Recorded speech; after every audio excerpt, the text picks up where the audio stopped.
When you give them that realization, for example, giving a third grade teacher the realization that you don't have to teach the standard algorithm for multiplication until fifth grade, they kind of breathe a sigh of relief for a moment, but then they realize that you've just taken away the only tool that they know how to use to teach that. And now you have to give them something to replace that with. Welcome to the 180 Days podcast, where teachers and leaders from the education community come to share their wisdom and experience to help educators survive, thrive, and better serve the needs of students. I'm one of the co-hosts, Tim Pope. And I'm your other host, Karen Greenhouse. Well, today we are excited to have with us Michael Greenlee and Tracey Ramirez from the University of Texas Charles A. Dana Center. That's in Austin, Texas. And I am going to let them introduce themselves and tell us what they do for the Dana Center before we actually get into some questions. So Tracey, why don't we start with you? Thanks, Karen. So my name is Tracey Ramirez. I am a professional learning facilitator at the Dana Center. I've been there about 13 years. My work is mainly in elementary science, but I do some elementary math work. I'm kind of Mike's partner at times when we have projects that are rather large. So I have background in both elementary science and math at the Dana Center. And Michael? Yeah, so I am also a professional learning facilitator whose work is mainly focused on elementary math. I'm typically the elementary math lead on most of the projects. And like Tracey said, she tends to work a lot with me when it comes time to do some larger projects. So I don't work alone, even though I am the only real elementary math person there. And I have had the privilege of working with both of you in some of your projects in the math one. So the Department of Defense learning activities, and also the Louisiana. And that's sort of what I would love to discuss a bit today is those big overarching projects that you do where you're making systemic change in large learning environments. So like the Department of Defense. And I know you have a lot of other ones. So I guess my first question is, you both said you're learning, actually, how did you word it? Learning facilitators? No. Professional learning facilitators. Yep. Can you describe for those who may not know what that is, what exactly that might mean? Because you guys seem to have a lot of roles from my experience in just watching you and working with you. Yeah, so our main focus at the Dana Center is really on developing, writing professional learning experiences for teachers and for leadership at the system level, like school-wide or district-wide or even statewide. And basically, we meet with clients, like you gave the example of the Department of Defense, and they give us an idea of what their needs are. And we take that and develop a professional learning experience using what they described as their needs and go back and redeliver that for their teachers in an attempt to make some big changes in those systems. And by changes, you're talking about like how, again, this is from my own personal experience in working with some of your initiatives, but you're talking about helping teachers change how they teach, whether that's science or mathematics. Right. So one of the things that we like to do or like to say about our work is that we try to make research accessible to teachers, because we know teachers, as well as school leaders, don't have a lot of time to dig into the research around education and what works best, the best practices. And so our job is to take research and make it applicable to what teachers do in the classroom every day. And we try, like Mike said, we try to do systemic work, which entails us working not only with the teachers, but with the leaders in schools and districts or educational systems, because we've found in our work that if we don't do the systemic work, if we just work with teachers or we just work with leaders, then the change doesn't happen in ways that lead to success with students. So we really try to make sure that we do that systemic work across a system.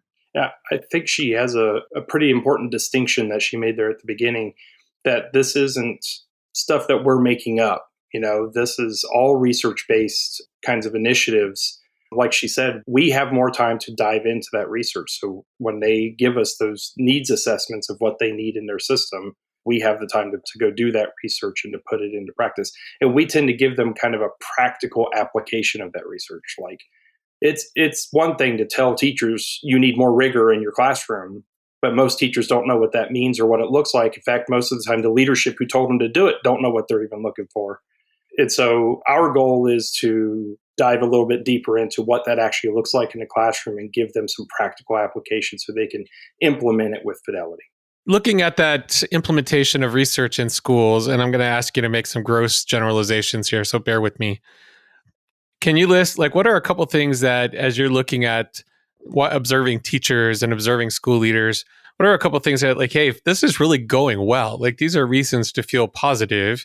And then the converse, what are a couple of the significant challenges that you're seeing schools needing to overcome as they meet the challenges of providing education in the 21st century? One of the things that I could say that I have seen a major shift in over the past several years as Common Core standards have become more prevalent and used more widely, I've noticed that there's been a big shift in how teachers teach math and how the kind of depth that they go into, things like the vocabulary they use and the expectations of students in regards to problem solving as opposed to just rote memorization or just learning algorithms.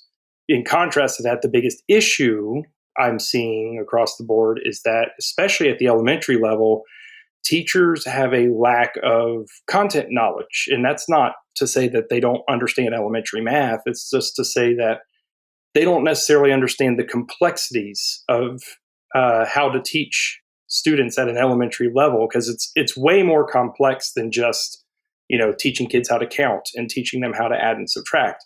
When you're at that basic of a level, you have to really get into how kids truly learn, and you have to implement brain-based strategies in such a way that kids can actually learn those basic skills that they need in order to do more complex math when they get into higher grades. So there is definitely a lack of content knowledge in regards to teachers really understanding what that looks like and how to get information across.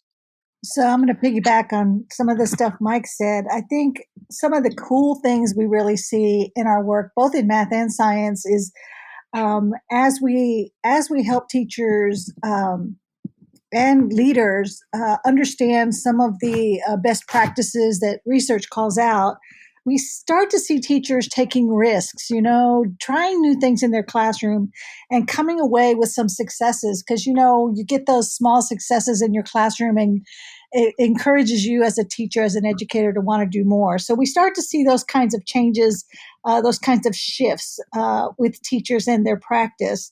A couple of other things that we noticed that are challenges, I think big challenges for teachers that have been there for a long time and still continue to be there, is time for that collaborative planning that they really need to have. I think the more we dig into standards like the Common Core or the NGSS in math and science, the more teachers really do need time for collaborative planning, and they need time to gather, study, discuss, and act on data that they collect, formative assessment as well as summative assessment data from their students. So I think time is still one of those issues that I don't know if we'll ever solve that issue, but one of the things that we do try to encourage and allow time for in our professional development is time for collaborative planning, actually helping teachers know what kinds of questions they need to ask of themselves and of their group, then getting to some action steps and actually implementing action steps when they have data to actually look at. So that to me then really begs the question. I mean, this is part of the systemic change that you were talking about previously, because that time element, and after you guys are gone, how do you know that they're continuing, or how is the leadership supporting that? So as part of your whole plan, I would assume that you're also working with the leaders and the teachers to try to figure out ways that you could integrate that collaborative time into their normal daily school time after you're gone. So that seems like a really complicated part of this whole thing, is that systemic change, the continued support after you're physically gone from a training or whatever. When you start talking about systemic change, it's a little bit different than just swooping in and offering a one-off PD and then swooping back out. We're really, really intentional when we present that we are thinking about strategies and things that the teachers are going to actually feel like are valuable to them. And it's not just another thing for them to do. Because if we just give them more stuff to do, here's another form to fill out, here's another activity for you to implement or something like that, then the likelihood of them continuing to do that after we leave is very slim. So we try to really intentionally take what they're already doing and tweak that so that they could see the benefits of just making this little change. Maybe it's a little change in the way you talk. Maybe it's a slight change in the way that you present the material, so that they don't feel like it's another thing they have to do. It's more just, I'm going to make a small change to what I'm already doing, and I'm going to see the benefit of that almost immediately. And therefore, it's something that I can continue to do and want to continue to do. And that kind of helps. Yes, we do work with the leadership as well, and we try to help them as well. But really, in the end, it's kind of like students who, if they don't want to do it, they're not going to do it. It's the same thing with teachers. Even if you have leadership on board, if the teacher doesn't believe in what you're telling them, they're just not going to do it. One of the things that I've always loved about the work at the Dana Center is the fact that we have not only the content teams, like our math team and our science team, but we also have leadership team.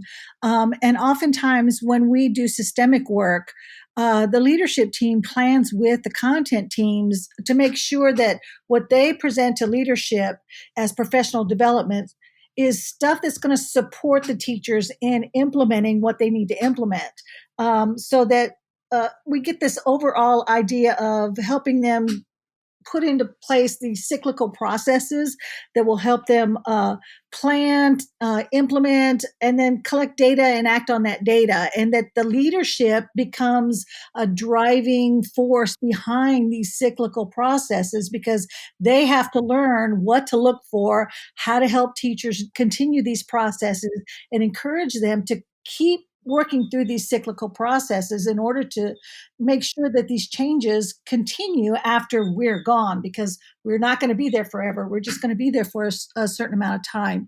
So the leadership does play an important role in making sure that systemic change happens and continues, because we know from research that any kind of initiative that a school or a district implements takes 3 to 5 years for us to start really seeing some success or some positive change. And we know from research also that most schools and districts will start an implementation, a new change, a new project, and then within a year or two, if they don't see some positive results, they dump it and try something else, because, they're looking for that silver bullet. And that's kind of the opposite of what our vision is for schools and districts. We need them to be in this for the long haul, because it's going to take time for change to take effect. That's why I really wanted to talk to all of you at the Dana Center. We have talked to Shelley and Jackie about the leadership part. And that is what I'm so impressed about with my own, work with you guys, is that it is not just a one-off, which we know research shows does not work, but it's a long-term. And by long-term, not just a year, but like a 4-year program or a 3-year program, because change is slow. And that's something I think the Dana Center, like you said, is just really good at, is getting in there and making sure all the components and all the people who need to be involved are part of the change. And it's not just the teachers, but it's also the leaders. And it's not just the elementary, it's also the middle and the high school. So I really like that you brought that up. So thank you. Mike, what I was going to ask, you talked a couple minutes ago about, which I really liked what you had to say around, you try to find positive things in teacher practice, and then how can I build off that? And I was just going to ask if you could give a specific example. I'm just thinking, if I'm a teacher listening to this, can you give a specific example that you can remember of what that would look like? Sure. I think one of the biggest things that we get requests for here in the recent years has been discourse, and how to implement quality student discourse. And I think there's a lot of teachers out there who are doing the best that they can by having kids turn and talk, and they're doing cooperative learning based structures where they're having kids, share what they're thinking, and they're giving kids gambits on things to say to each other. And I think that's all great, and all of that is necessary, but they're not seeing the results in regards to the depth of the conversation that they're looking for. And so one of the things that we do is we try to go in and take some of those practices and things that they're already putting in place and try to give them a spin on it to show them the discourse process and talk to them about, how to probe student thinking in a way that you're going to get more at the depth of what you're looking for, how to structure situations so that, kids are kind of forced to talk deeper about math or about science in such a way. So, that's an example of like a small tweak that we can go in and do that I think most teachers try to implement that, and a lot of them just don't necessarily see the success that they want to see. Yeah, I want to piggyback on that, Mike, because I think that was a great example.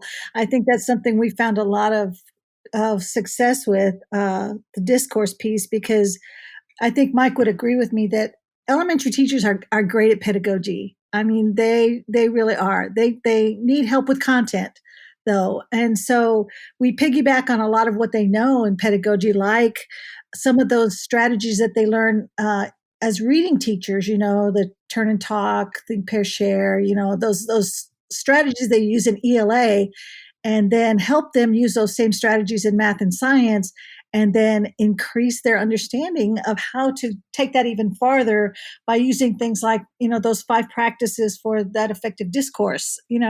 Here's a research-based resource that we're going to pick apart with you and help you implement to make what you already do now even better, and help you plan questions that are effective, that are going to really get at what outcomes you want in this lesson or in this set of lessons. So I think Mike picked a great example there. So my question has to do with, you've both mentioned it, the lack of content knowledge that elementary teachers tend to have, specifically around math and science. And I think it's because they're generalists, right? They have to teach every subject, and I know a few elementary teachers and they love English. And so they spend a lot of time with their English, and they kind of, math's off to the side. So that's got to be a challenge when you are planning for them, because you're trying to increase not only their content knowledge of the mathematics, but also, how do you deliver it and help students deepen their understanding when the teacher themselves may not have that same understanding themselves. So how do you deal with that? And like, what kind of challenges do you come across when you're working with teachers, trying to help them improve their math content knowledge? Well, I think there's a couple things that are really big roadblocks in this. Number one, just to be fair, the elementary system is broken in this regard, because if you think about it, the average elementary classroom spends about 3 hours a day on reading and literacy and those in language arts, and less than an hour a day on mathematics. Whereas there's all kinds of research out there that shows that when you look at basic skills that people expect students to learn in those early grades, which are so crucial to student education, one of the biggest things that they expect is literacy skills, learning how to read, math skills, learning how to count and do basic math, and then also behavior skills. And the research out there actually supports saying that the math skills has a greater impact on later education, on their success later on, than anything else. And so, when you talk about a system in elementary school that devalues the math in such a way, it makes the teachers feel like it's less important. So therefore they spend less time planning it, less time working on it. And like you said too, Karen, that, teachers typically don't go into elementary education to teach math. Most elementary teachers go into elementary education for literacy or for behavior type things. And so, that's a huge roadblock. Another roadblock that we face is just the fact that teachers at the elementary level don't realize that they have a lack of content knowledge, because they think it's elementary math. How hard can that be? But the reality is elementary math is, and I've said this already once, is very, very complex. I mean, when you think about teaching a kid to read and you think about early literacy, those teachers aren't just teaching kids word recognition and letter recognition and things like that. They're teaching kids how to recognize those words in context of like literature, and how to make sense of the meaning of those words in that literature, and how that meaning can change based on that context. And the reality is math concepts and math skills function much the same way. Operations can change based on context. The way you think about basic operations and numbers can change. The way you think about how numbers behave can change, all based on the context that they're in. And I think a lot of teachers spend too much time on basic skills, getting kids to recognize numbers, getting kids to learn routines, getting kids to learn processes.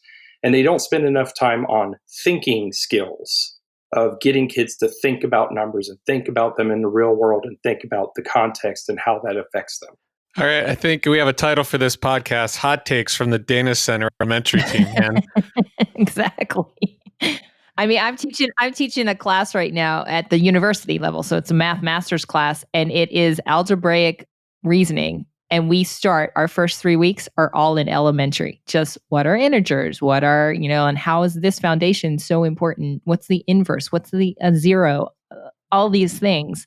So yeah, I mean, elementary is so important for mathematics. And so it seems like such a challenge for you guys to make sure you're, helping them see that they need some help with their content knowledge. I will share my anecdotal story, and I'm not going to say how many years ago it was, because I was just thinking about that a second ago, and then I got a little depressed, so I'm going to leave that out.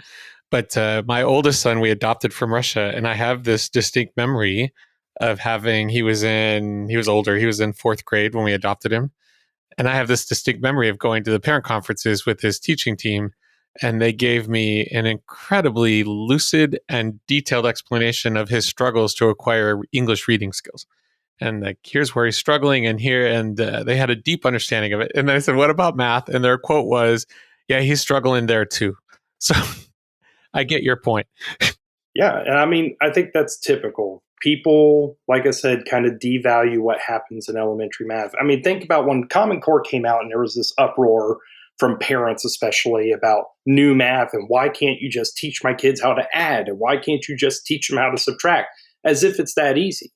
I mean, they think it's as easy as just showing the kid once what subtraction looks like by putting numbers on top of each other and then subtracting the columns. They don't realize that there is a very complex number system behind that. And, kids need to understand how to, manipulate those numbers in order to understand what's happening with them during those operations. I can give you an example with my own son, who is in kindergarten right now. And I made this observation the other day.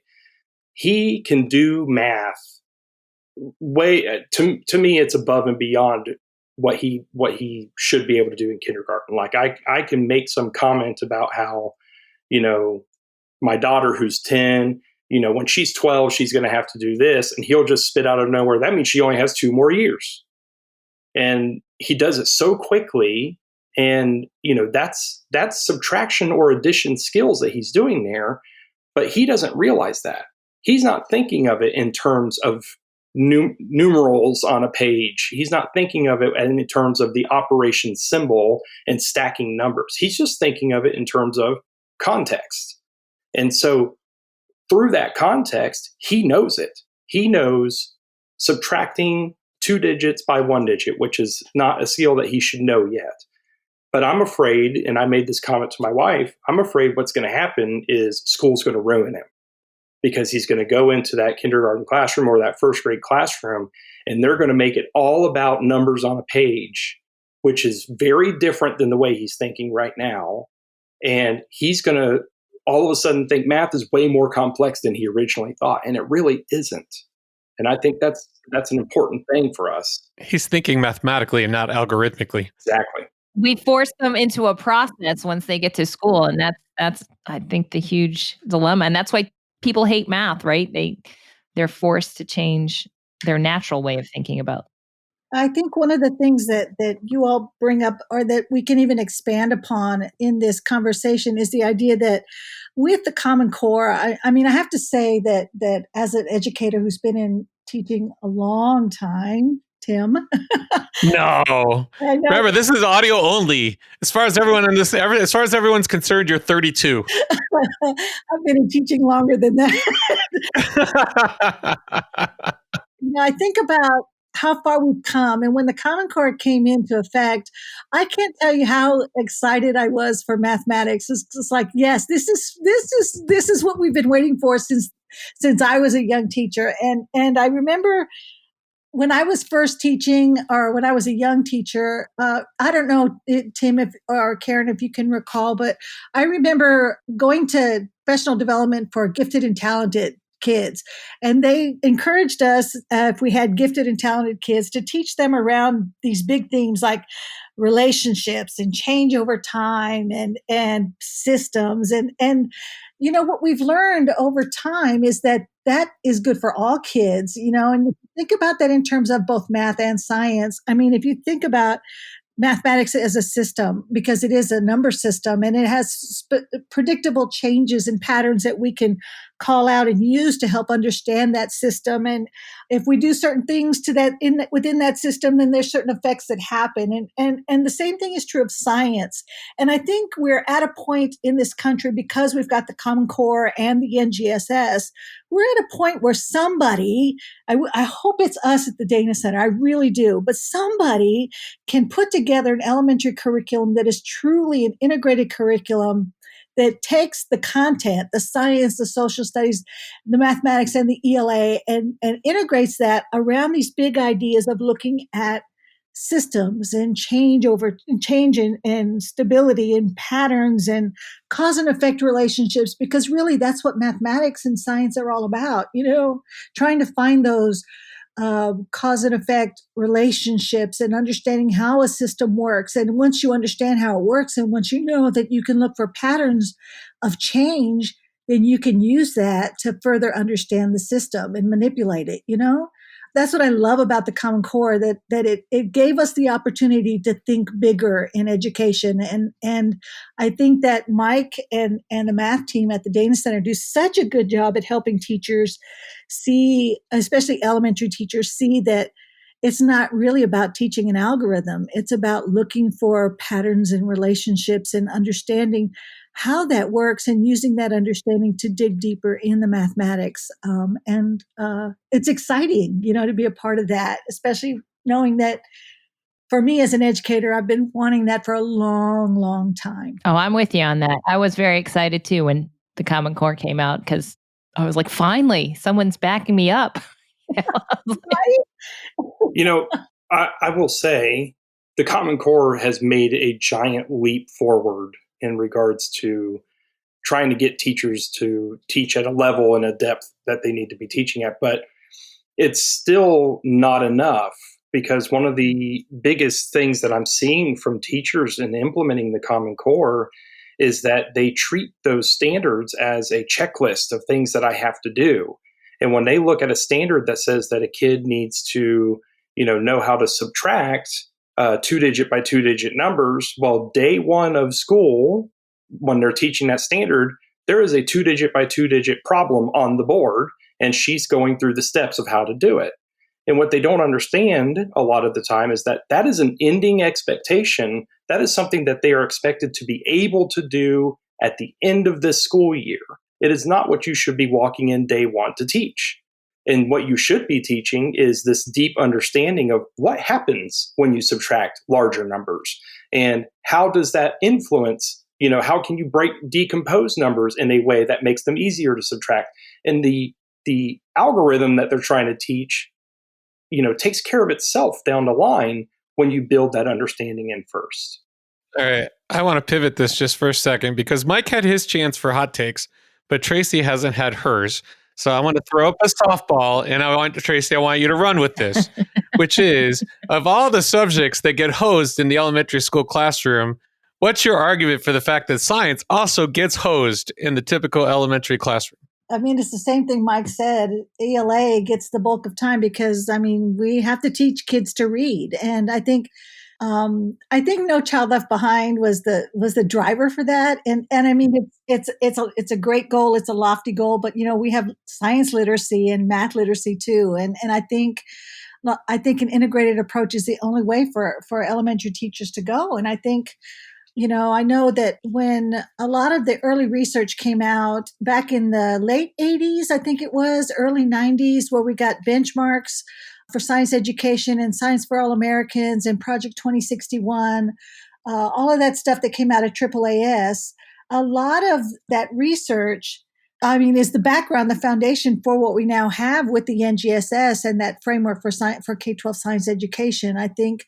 just like with the Common Core, like Mike said, if you just give teachers standards, they're not going to be able to implement them in an effective way. You've got to come up with resources that really help them teach the science and the mathematics in ways that are meaningful and that get at the intent of the standards, not just the content part, but the practices piece also.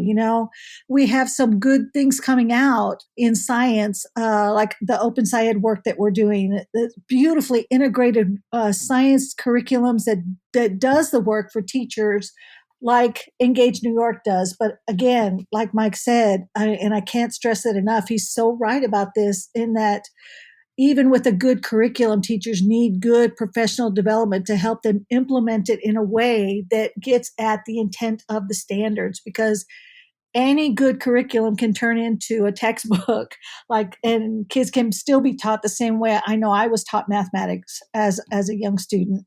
So a good curriculum is going to be key, is going to be foundational for helping teachers, especially elementary teachers, understand the importance of science along with math and ELA, and then implement it in ways that really get at the intent of what the Common Core and the NGSS really do want to see in education. So that's what we do. That's what we try to help do, is help teachers implement those good curriculums that are out there, that are starting to come out. And that's exciting. It's really cool to watch Mike take an Engage New York lesson and really make it meaningful to teachers and make them think really deeply about, okay, here's a lesson on, like you said, double-digit addition, but here's really what we're getting at here. And here's the things we want kids to understand about the relationships between numbers, and having and developing that number sense in order to really understand what that algorithm means, because that algorithm is just a shortcut,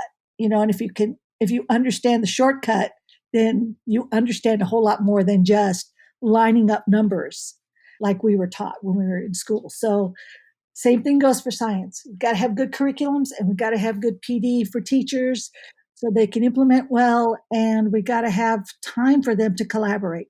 So related to the good PD, professional development, I agree completely. But if you look at, right now schools are always under budgetary constraints. So good PD is not just a one day, but that is often still to this day what teachers get. And so how do we battle that? Because things are not going to change if they don't get really good professional development and ways to collaborate together and ways to try things in their classroom and come back and discuss what happened and learn from that. So what do you at the Dana Center try to do, or what do you suggest or recommend to people, to teachers, to leaders out there, how to support teachers and getting this kind of change to actually happen? It's kind of a hard question, because there are two things that we absolutely cannot control in our position, and that is time and money. And so when you talk about those being the main barriers, you're right, they are the main barriers. And that's things that we just cannot influence. What we can do is advocate for a systemic change in that regard. For example, I feel like schools spend a lot of money on quality curriculums. They spend a lot of money on literature and on manipulatives and on materials and physical things. What they don't spend that money on necessarily is quality professional development. And I think a quality curriculum is important. I think all of those materials are important, but I think professional learning for your teachers needs to be considered just as important. It needs to be budgeted just as much as those materials. And so that's going to be one of the biggest changes that's just going to happen, on a leadership level. They have to make the decision of, I have money, how do I choose to spend it? Where am I going to get the biggest bang for my buck? It's one thing to have a room full of math manipulatives. It's another thing to have a school full of teachers who know how to use them in a quality way. Right. Excellent point. Yeah. And so I feel like more money needs to be put towards professional development. And that sounds like I'm, advocating for my own job, but I kind of am. We need quality professional developers who can come in and teach teachers, in the moment while they're in, because they get a lot of, professional learning in college, but they're not in the moment there. And so, it needs to be where they're in the moment, where they can immediately apply it back in their classroom and see the effects of it and see the value of it. And that's what's going to make it stick. That's what's going to make it, relevant to them. I think one of the other things that we've been able to do in the last probably 5, 6 years of our work at the center is help develop content leaders or people in schools, in districts, training them, providing professional development for them to become those content leaders that are needed to be advocates for this kind of systemic change. Because it's a hard job, but it's a very necessary job. So that's one of the things that we've been able to start doing. I mean, that started with the DODEA work, although we had been doing what we're calling our Leadership Academies works, which was before that, which was mainly in Texas, but training people in school districts to take on that role as a leader. One of the things that we know happens quite a bit is when somebody shows a lot of aptitude for teaching in mathematics or science or any subject areas, they tend to get pulled out of the classroom pretty quickly because you recognize the talent, you pull them out, and then you lose that talent that directly helps students. So training content leaders and helping them work with teachers to build content knowledge, to build pedagogical knowledge, I think is one of the things that we've tried to do a lot in the last 5 or 6 years. Wouldn't you agree, Mike? Yeah, I mean, that was basically the basis behind all of our Louisiana work. I was going to say, as a person that was trained, I would agree with you in both those things. That your train the trainer model is amazing to me. I mean, but isn't it sort of a multifaceted approach? So, I mean, like you're saying, the work at the Dana Center, there's direct work with the teachers, there's work with the leaders. I mean, but there's the policy work, like you bring up Louisiana. And I mean, I'm somewhat familiar with the incredible work that they're doing at a state level to provide that policy support. I mean, there's also the work that the greenhouses of the world do in terms of teacher preparation programs. How do we bring teachers into the classroom better prepared to do those things, so it isn't always having to be done post facto as you're practicing? Although the value is in all of that. So it's like, all right, how do we we have all these opportunities to help support teachers, to give them the tools they need to be successful, and how do we do the best with as much as we can? But like one of you guys said earlier, at the end of the day, it's time and money, right? Time and money, and choosing where we put it. Tim, you bring up another good point, the idea of the policy work that we do. We can't, I'm sure Mike would agree with me, we can't say enough about the work that Uri Treisman does and some of the other folks that do the kind of work out in the national work, the policy work, meeting people, talking to people about the work and what needs to happen.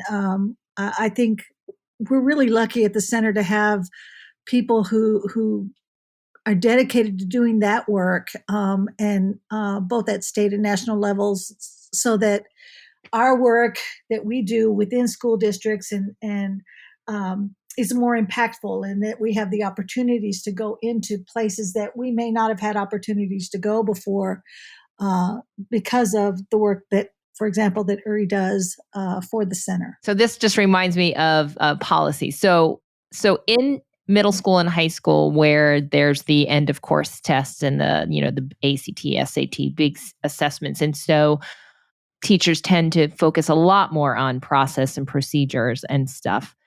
In elementary, do you find that that's a barrier when you're working with teachers? I mean, we already talked about the content knowledge itself, but are they as focused on making kids pass a test, which then is kind of limiting what they think they can do with students as far as discourse or problem solving? Yeah, I think that is a big part of it, because something I hear quite often when I go in and start talking about things such as discourse is, yeah, this is all well and good, but I don't have time to do this very much because I have to get them ready for the test. And I also think the test is a barrier, a huge barrier for science. And I'm sure Tracy can talk on this. That's one of the reasons why science is pushed to the wayside in elementary, is because usually it's only assessed, if it's assessed at all in elementary, it's usually only assessed at one grade level. And so the other grade levels don't see any value in it whatsoever. But in regards to, a test as a barrier for math, I think one of the issues is, if you look at a lot of these state tests, they really are doing a pretty good job of assessing the intent of these standards, assessing the standards the way they were intended to be taught, which includes using discourse and making arguments and solving them with multiple representations and things like that. But I think because teachers a lot of time aren't allowed to look at the test, and they don't take the time to interpret what's being asked on the test, they will look over a kid's shoulder, see a math problem, and just think, oh, I need to teach my kid how to solve that math problem. And so, they are going to put, the next time they teach that topic, they're going to put that math problem on the board and, start showing them the procedure to solve that problem. What they don't necessarily realize is that that test, a lot of the time, the way it's worded, allows for that student to solve that problem in a variety of ways. They don't have to follow the one procedure that you're going to show them, which is usually the standard algorithm. They can follow whatever process they want, because the test doesn't tell them they have to do it a certain way. And so showing them other ways to access those problems gives them that ability to access those problems on their level. You're going to get a higher success rate out of your kids, because you're going to have more kids who know how to solve a problem like that, because you're allowing for them to do it in more ways that they're comfortable with. So I think the test is only a barrier because in the teacher's mindset, it's a barrier. I think what's a nice thing that I see Mike doing a lot with some of the math PD that he helps develop at the center, or that he develops at the center, is helping teachers see that the standards don't call for the algorithm when teachers are tending to teach the algorithm, or the standard algorithm, let me put it that way. And he really does help them see that how much time the standards allot or allow for kids to have. I mean, how many years across elementary do they get to work with invented strategies for solving addition and subtraction? And then actually where the standard algorithm is actually introduced. I think that's such an eye-opening piece for teachers, elementary teachers, to see. I mean, it's one of those aha moments, I think, that is almost life-changing for many teachers. And I just love when teachers realize, oh my God, I don't have to teach that algorithm. I can let them figure these things out in ways that make sense to them, as long as they can explain it and they understand the relationship between numbers. I mean, it's really kind of a cool thing to watch happen during professional development. And as a high school teacher, I would think that would be awesome. Because just like Mike's 5-year-old, who's currently instinctively and innately thinking mathematically in a brilliant and beautiful way, if we taught kids and supported that, then they'd actually think mathematically and not get all screwed up when we're like, yeah, those algorithms, yeah, they work for positive integers, but now we're going to talk about these other things. I think also, though, to the point that Tracy's making, is that also puts us back into that barrier of teachers' content knowledge, because when you give them that realization, for example, giving a third grade teacher the realization that you don't have to teach the standard algorithm for multiplication until fifth grade, is all well and good. And they kind of breathe a sigh of relief for a moment, but then they realize that you've just taken away the only tool that they know how to use to teach that. And now you have to give them something to replace that with, which again is an advocation for our job.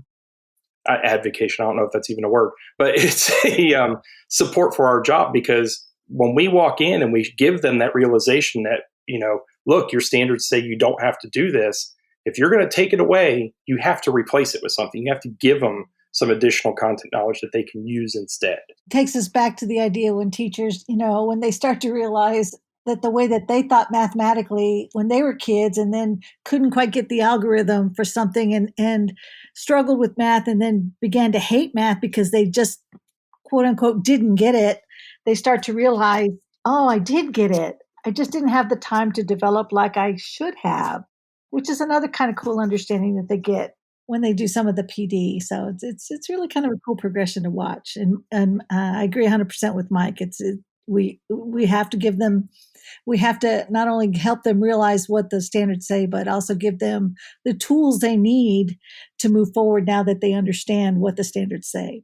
Yeah, I think one of the biggest reasons we face resistance from teachers, especially at the elementary level, because we get a lot of resistance. When you start telling them timed math fact test is not the way to teach fluency, when you start telling them you don't need to be teaching the standard algorithm, we get a lot of resistance and a lot of pushback on that. But I think the reason for that is not because they don't believe what you're saying or they don't understand what you're saying.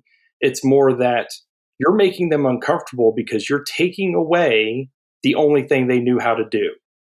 And you're now putting them into a place where they now have to relearn how to teach that topic. And so their resistance is more based on, I don't want to have to relearn this. If you tell me I'm not to teach it this way anymore, now I have to put in more work and relearn how to teach something. Now, would you say that's the same resistance that a middle school, high school teacher? Because I know there's resistance on that end as well to looking at different ways to represent mathematics instead of the standard algorithm. I would say it's very similar. I hate to speak on the secondary realm too much just because I don't have a lot of experience there. But I would say it's a similar issue in the sense that a lot of the time, elementary teachers go into elementary teaching because they love the kids. Secondary teachers go into secondary education because they love the subject. And so a lot of the times a math teacher in the secondary level is a math major, right? Or a math education major. And so they go in with this love for the subject, with this understanding of the subject, with their way of doing it. And it's really difficult for them to step out of those shoes and realize and see a kid who doesn't get it. I had a really interesting experience some years ago when I was working in Florida at the district level. We were working with a set of college professors from the University of South Florida. I probably shouldn't call them out, but they were math professors and from a college in Florida, from a university in Florida, a major university. Yes. Well, these professors, we were supposed to be working with them on this huge project where we had several districts working together. We had these college professors working with us and things like that. And we were supposed to be developing these curricular activities, right? And I had these two professors working with me on the elementary level, and I was developing some multiplication activities, and they argued with me every day because they would say, I don't understand why we have to do all this. Why can't you just tell them to multiply? Why can't they just do the multiplication? Why do they have to do all this other stuff? And these are the college math professors who are telling me this. They couldn't get past their understanding of, that's a basic thing. They should just know it. Let's move on. It was an interesting experience. That's one of the things that helped me realize that a lot of adults feel that way. That's part of their resistance to mathematics is, I have this one way of doing it, and when you don't do it that way and you make me uncomfortable, I don't understand why you're doing it that way. All right, I get humbled in my classroom on a regular basis when a student gets the right answer and does it in a way I've never even considered doing it before. It's cool though to see, right? It is cool and humbling. My intent was to be a middle school or a high school math teacher, and I was getting my degree in computer science mathematics. But for some reason, I ended up student teaching in a first grade classroom. Don't ask me how that happened. I don't know. That is a stretch. Wake-up call for me, and I have to say that my first year in the classroom, I went ahead and took a first grade job because I fell in love with the kids. But when we would do math, I just, I couldn't understand why they just couldn't add because I told them to. I just couldn't get it. And I have to say, I have my aunt to thank who who told me to go to some specific training. I'm going to age myself here by saying I started going to Math Their Way trainings. And it was eye-opening for me coming from a background of someone who wanted to be a secondary educator in math to see how kids actually develop understanding of relationships of numbers. How do you decompose a number, and why is it important to know how to decompose a number in multiple ways? Why is that important? And so to figure that out through this series of workshops and to understand how little kids actually learn mathematics was so eye-opening for me. And I think that's what made me go into stay in the elementary realm and do the work that I do now, because there were things that I understood just because I knew the algorithm or I knew the formula, but then working it out on the geoboard and seeing that 1/2 base times height and why that works for the area of a triangle, it was just eye-opening for me as a student. It all starts in elementary school. And I think we forget that when we're up in the upper levels that, they're all getting that foundation back there. So that's a really important time in life. Amen. It is. And so I think for me, thinking about what Mike said about secondary teachers or people who teach mathematics at upper levels, put them in a first grade classroom. I agree. I think everyone needs to experience it a little bit. That's a great idea. All right. So my question to both of you is if we have, hopefully we have teachers out there that are listening. So elementary teachers, and, you talked about the need for professional learning and really improving your content knowledge. So if you're a teacher listening now, what advice might you give an elementary teacher who wants to become better at teaching mathematics? Like, where might they go, or what might they do? Well, it may sound cliche, but one of the things that I would always say is that a teacher should never think they know everything there is to know, and that they should never stop learning. And so they should be constantly looking out for new ways to do things. And I don't mean going on Teachers Pay Teachers or Pinterest to find new worksheets that have cute little farm animals on it or something. I was totally going to ask you about Teachers Pay Teachers. That's a question I eliminated from my list. I'm so glad you said that. What I mean is going out and looking for new ways to understand how kids think, new ways to understand how to teach the subject that you're trying to teach, how to get more out of your kids.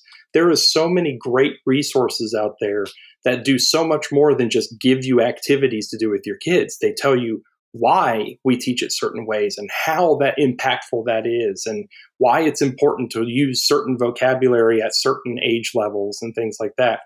And so, the cliche answer of always seeking out new learning, that was something that I did as a teacher, which is probably why I am the way I am now, is I never went into the classroom thinking I know what to do every day. I went into the classroom thinking, oh, this didn't go well. Let me see if I can figure out how to do it better the next time. And I actually put in that effort to learn how to do it better. And when I learned how to do it, I was the first one out of school to go to my principal and say, I just learned this cool new thing. I don't think other people know it. Can I share it? And, it blossomed from there into a professional learning kind of career for me. So I think as you asked that question, I thought of two things. The first thing is find the teachers, the few teachers on your campus whose kids love coming to school, and go watch and see what's happening in the classroom. Because chances are you're going to find some things in there that you may not be using or doing, or you might find some strategies or something that will kickstart you into doing some further research, like Mike said, finding other areas or ways of teaching that could potentially change your life as an educator. like I said, Math Their Way was the thing for me. I still think about the change that made for me and how impactful that was, even though it was a lot So of years Tim, ago. you want to end with your closing the thoughts? Common Core represents a lot of what I learned way back then. The other thing I would recommend is, and I don't know if this is for individual teachers, but don't write off your colleagues who seem stuck in tradition, because it could just be that's, we as teachers get beaten down every day in the classroom, on the media. We could just get beaten down day after day. And sometimes when you don't know what you don't know, and things don't work, you revert to the traditional.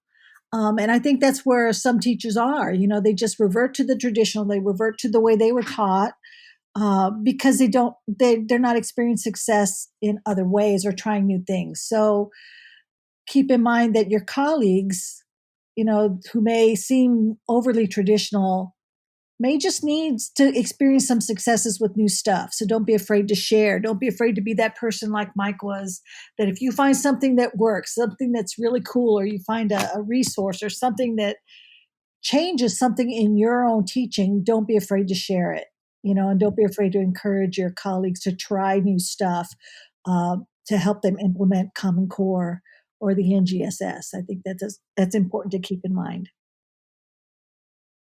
Well, thank you. Those were both great answers. I'm ready to go out and go learn something new right now. I know, I'm all fired up. I mean, I may have to think about what I'm going to teach next week when I get back to school. So, Tim, you want to end with your closing thoughts? It's not really a closing thought. Like, that really is the best closing thought. So maybe this might be relevant to put in earlier. I just want to say, and I should have said it at the beginning, I have nothing but the utmost respect for elementary teachers. I know we talked a lot about the challenges and all the different things that we want to see changed in elementary instruction. Those folks have an amazing amount of stuff on their plate. I am a lazy high school math teacher. I only have to think about geometry and pre-calculus, and that's all I ever think about because nobody cares about anything else.